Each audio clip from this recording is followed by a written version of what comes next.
start off my San Francisco Saturday the same as any other. Wake up, eat a big bowl of Apple Jacks, and go to the bar. And as I sit there, trying not to think about Mother, I start to peel the label off of a beer bottle, when suddenly this African-American gentleman says, "Hey, that's my beer." I say, "Oh, I'm sorry. Can I peel the label off of it, pretty please?" And he says, "No." Well, 7 hours later, we're both still sitting there. That guy won't even look at me, but his 12 empty beer bottles with the labels on them just keep staring me in the face. So I say, hey, if you let me peel one label off of one of those beers, I'll go home with you. You should have seen the look on his face. Part animal lust, part terror. But then he bent over and began crying. I said, "Hey, while you're sitting there blubbering like a big whiny baby, do you mind if I peel just one label off of one of those beers? Come on, we got a deal, huh? We got a deal, huh? And then he says, I remember just what he says. He says, "Lady, I'm a black man with a small penis.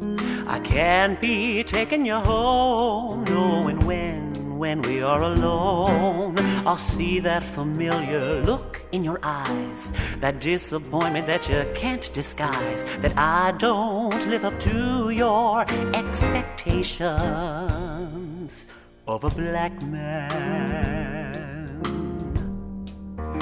So I put my head a little bit closer and I said, "What?" And he said, "Lady, I'm a black man with..." I heard you all right. Poor man. Now, most people would have just walked away, but not me. I wasn't going to give him the shaft because I believe in helping people. Yes, I help people. I believe in wrapping myself around people's problems, no matter how tiny. And even though I'm not really allowed to practice psychiatry in this state anymore, I still know how people think.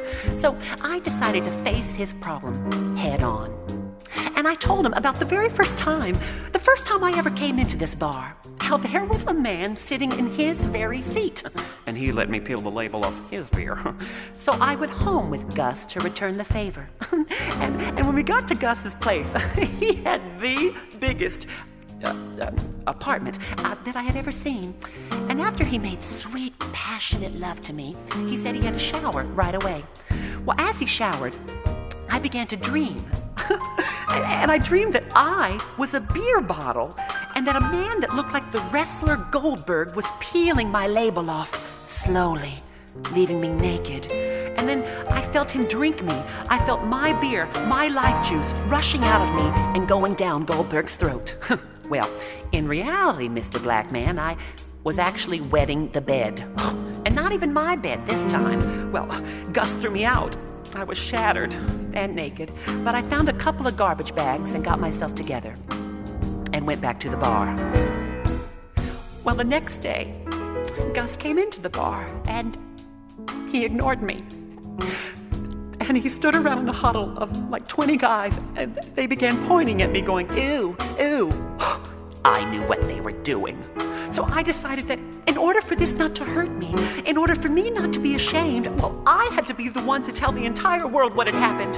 So I stood up on my bar stool and I screamed out as loud as I could, "I went home with that man," and then peed in his bed.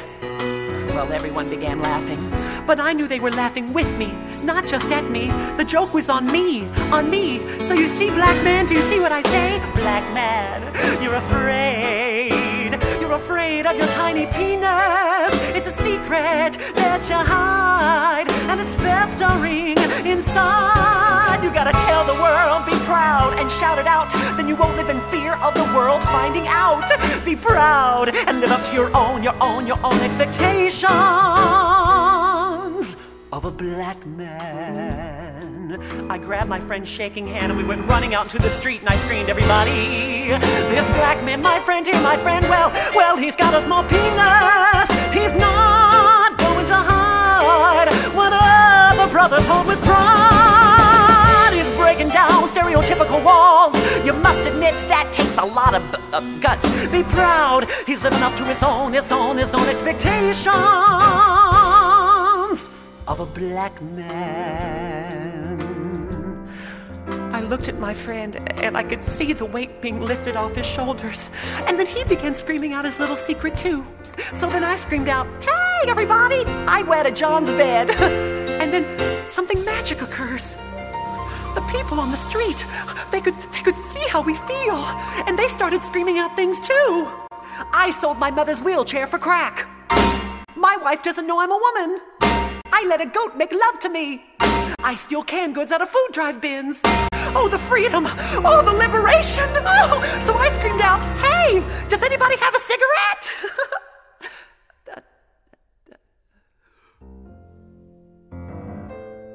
And then everybody stopped. And they started staring at me, looking at me with that familiar look of horror and outrage, judging me. Me! So I said, "Hey, what about him? He's a black man with a small penis."